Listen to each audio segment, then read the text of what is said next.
Vamos ouvir o presidente Michel Temer fazendo a primeira reunião ministerial antes do embarque para o G20 na China. Vamos acompanhar. Estamos ocupando uma outra posição.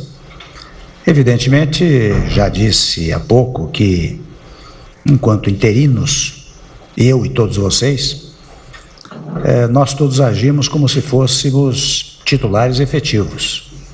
Mas, evidentemente, que a interinidade sempre deixava uma certa preocupação, do tipo até onde podemos ir, até onde não devemos ir. O fato é que nós fomos longe, mas fomos longe depois de muita meditação sobre todos os temas que nos chegaram à mesa, tanto a minha como a de todos vocês. Eu já disse numa reunião mais privada que nós devemos muito à ação que vocês tiveram. Disse que a minha fórmula de governar é por meio da descentralização da ação, sem embargo da centralização das decisões. Tanto isto é verdade que ao longo desse período todos os ministros iam agindo por conta própria, mas despachavam comigo, ou em grupo ou individualmente, para dizer aquilo que estava sendo feito. E tudo foi muito bem feito, tão bem feito que eu penso que isto resultou, digamos assim, na efetivação de todos, na minha e na dos senhores ministros. Agora, entretanto, dizia eu, nós inauguramos uma nova fase, uma fase em que nós temos um horizonte de 2 anos e 4 meses. 2 anos e 4 meses em que, a partir de hoje, a cobrança será muito maior em relação ao governo. E espera-se que nesses 2 anos e 4 meses nós façamos aquilo que temos alardeado, ou seja, colocar o Brasil nos trilhos. Colocar o Brasil nos trilhos significa colocá-lo em todas as áreas. Não basta que o presidente da República centralize as decisões e determine qual seja a forma de execução. Importa, sim, que os senhores tenham capacidade, como têm, já demonstraram isso, de conduzir as suas pastas com vistas exatamente a este critério, que daqui a 2 anos e 4 meses nós passamos a sair daqui com o aplauso do povo brasileiro. Não será fácil, não estou dizendo que seja uma coisa tranquila, porque na verdade nós temos esta margem enorme de desempregados, os quase 12 milhões de desempregados é uma cifra assustadora, né? E eu, sem ser repetitivo, eu quero dizer que não há coisa mais indigna do que o desemprego. E isto fere um dos princípios constitucionais, que é exatamente o princípio da dignidade da pessoa humana. Então, quando nós pensamos em gerar emprego, que é o primeiro tema que deve ser levado em conta nas nossas preocupações administrativas e legislativas, é exato e precisamente para cumprir este preceito constitucional. Quando há um certo amargor das pessoas, e isso nós vemos nas ruas, é exato e precisamente em função do desemprego. Ora bem, no instante que nós e a nossa política começar a gerar emprego, isto vai tirando o amargor. Eu quero, portanto, que os senhores se dediquem com muito afinco e, mais uma vez, repetindo, tendo este horizonte de 2 anos e 4 meses pela frente. Por outro lado, eu também quero pedir a todos que nos respectivos ministérios criem um grupo para desburocratizar as medidas que, no geral, são tomadas pelo Ministério. Até há pouco tempo, no Ministério do Trabalho, né? Na Agricultura, o ministro Balairo Bage apresentou um plano, depois de que um grupo trabalhou, reduzindo as dificuldades burocráticas em 63 pontos determinados. Eu até pensava criar um órgão determinado para cuidar exclusivamente disso, mas acho que nada melhor do que os próprios ministros que estão no dia a dia, no cotidiano, né, possam examinar quais são as dificuldades lá existentes e possam superá-las. A partir daí, eu até sugiro, como nós temos que, de alguma maneira, aqui sim, centralizar a decisão, ou melhor, o conhecimento desses atos desburocratizantes, eu sugiro que isto seja trazido aqui para o Palácio, para a Casa Civil, possivelmente. Nós vamos aquilatando, avaliando em conjunto estas medidas, para que num dado momento nós possamos anunciar o país globalmente quais são todas as fórmulas desburocratizantes, ou então parceladamente. Ministro do Trabalho esteve comigo há poucos dias, trazendo também uma série de medidas, digamos, desburocratizantes e, no caso dele, pacificadoras da relação empregado-empregador. Isto que nós precisamos levar adiante. Por outro lado, os senhores todos aqui representam vários partidos políticos, né? Então é importante que também nos respectivos partidos os senhores tenham um trabalho muito intenso, porque é fundamental que, junto aos seus colegas dos partidos políticos, preguem a necessidade das reformas urgentes que o Brasil precisa. E não são muitas. Quando eu digo urgentes, eu vou dizer o óbvio, né? Repetir que a reforma no teto constitucional, por exemplo, o teto de gastos, é uma coisa fundamental para o país. Às vezes mal compreendido. Ainda ontem, dizia o ministro Padilha, e recebi aqui cerca de 30 deputados da bancada do PMDB, e eu dizia que nós vamos reunir as bancadas uma a uma e vamos às respectivas bancadas. Eu próprio comparecerei, naturalmente com os técnicos encarregados de esclarecer dúvidas, né, para que possamos sensibilizá-los a fim de fazer essas aprovações. Primeiro a do teto, depois da Previdência, para dizer mais uma trivialidade. Vocês sabem que isso nós devemos divulgar, e até devo dizer, eu já pedi ao setor de comunicação aqui, que faça uma espécie de publicidade da necessidade da reforma da Previdência, porque essas coisas divulgadas na televisão, no rádio, nas revistas, nos jornais, vão esclarecendo a população. Ou seja, não queremos fazer uma coisa de cima para baixo, queremos ter a compreensão da sociedade brasileira. Já há condições para esta compreensão. Como de resto, uma reforma sequencial seria não vamos mais falar em reforma trabalhista, vamos falar em adequação da relação empregado-empregador, não é? Modernização, que aliás é um vocábulo que eu usei num pronunciamento, eu deixei um pronunciamento que irá ao ar agora às 8 horas, dizendo mais ou menos em 5 minutos. Para garantir e gerar empregos, esta é a expressão, não é?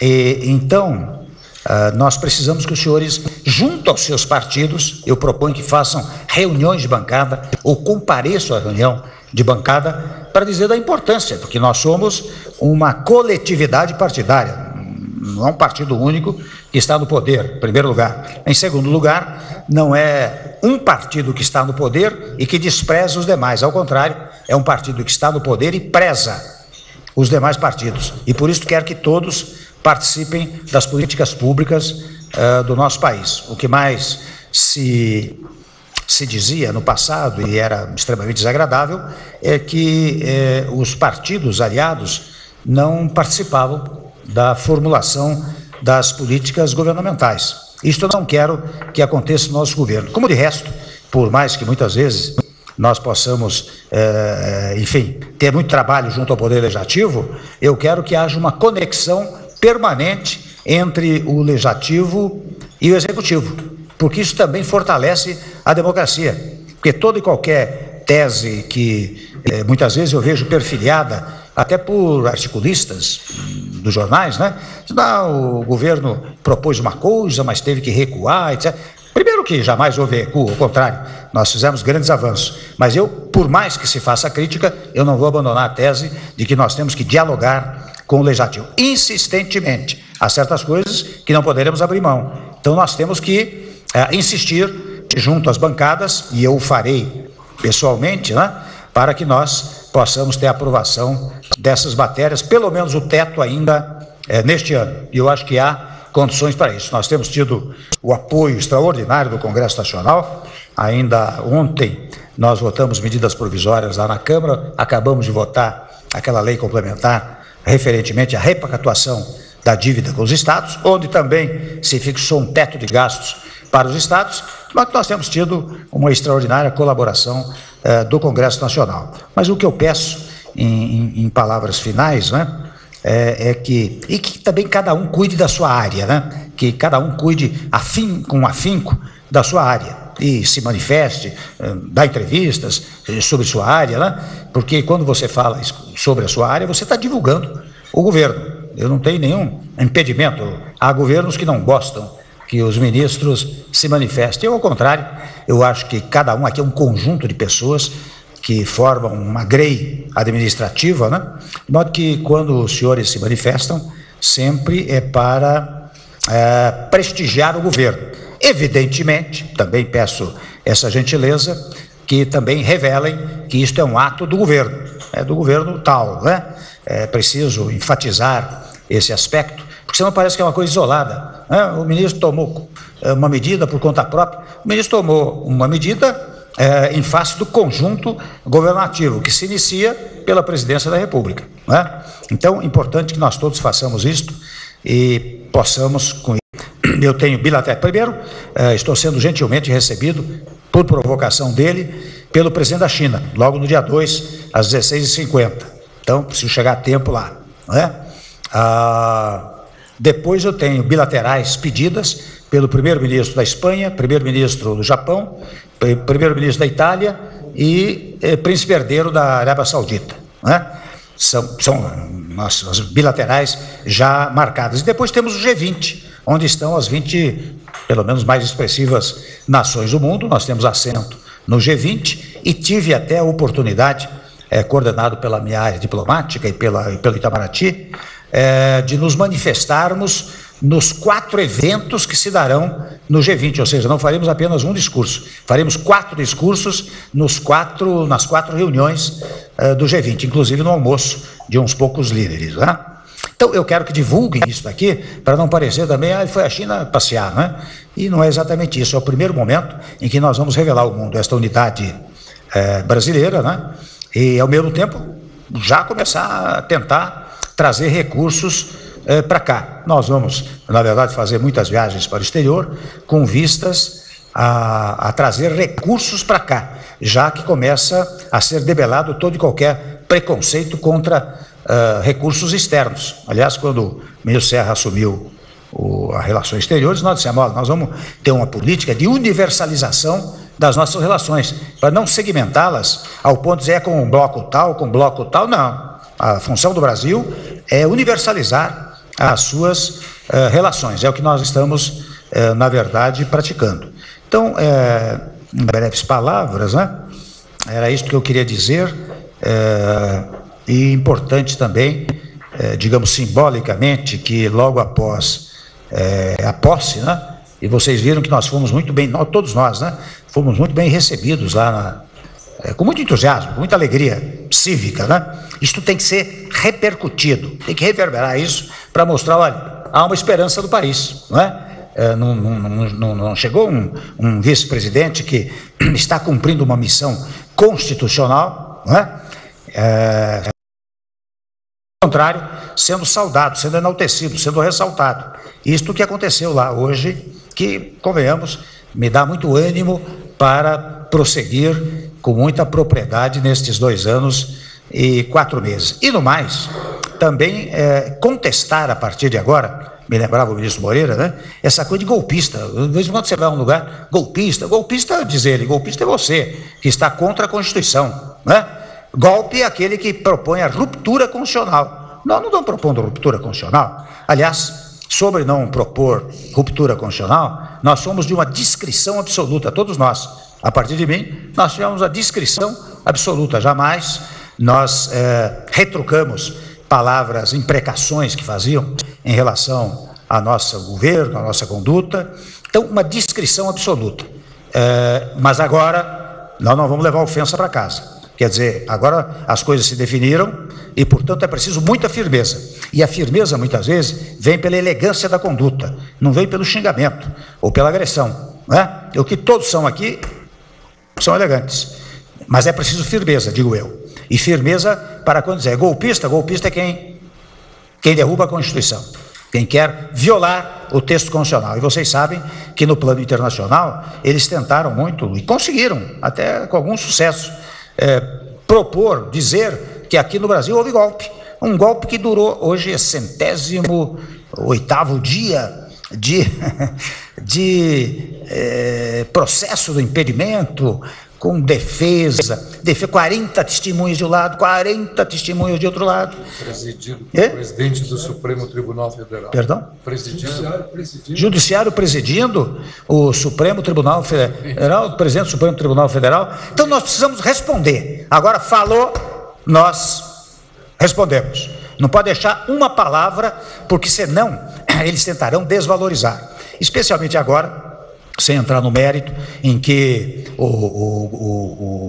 os senadores decidiram que, na verdade, deveria haver o afastamento, mas não deveria haver a inabilitação prevista literalmente pelo texto constitucional, não é? Mas no momento que o que vai acontecer, está vendo? Olha aí, eles se arrependeram, etc. Não pode tolerar essa espécie de afirmação. Quem tolerar, eu confesso que vou trocar uma ideia sobre isso. Não é possível tolerar, porque agora isso aqui não é brincadeira, e nem ação entre amigos, e nem ação contra inimigos. Ninguém vai caçar bruxas aqui, mas também não vamos deixar que também tentem demonstrar que o governo não é capaz de responder, não é?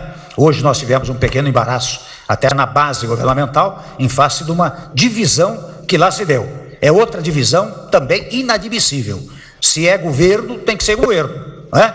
Quando não quer, não concorda com uma posição do governo, vem para cá e conversa conosco, para nós termos uma ação conjunta. O que não dá é para aliados nossos se manifestarem lá no plenário sem ter uma combinação conosco, porque convenhamos, se tivesse uma combinação conosco, talvez nós pudéssemos dizer, olha aqui, nós vamos fazer um gesto de boa vontade, vamos abrir mão disso, vamos permitir que Sua Excelência tenha condições de não ser inabilitada, mas seria um gesto nosso, não pode ser uma espécie de derrota do governo. Não foi derrota do governo, né? Mas o discurso que está sendo feito é nessa direção, exata e precisamente que membros do governo resolveram, sem nenhuma consulta, tomar uma posição que, na verdade, se Deus quiser, não vai acontecer nada, mas há partidos que já dizem, então nós vamos sair do governo. Ora, isso é fazer jogo contra o governo, não dá para fazer isso. Eu estou dizendo muito claramente isso, para dar desde já o exemplo de que não será tolerado essa espécie de conduta. Agora, se há gente que não quer que o governo dê certo, muito bem, declare-se contra o governo, não é?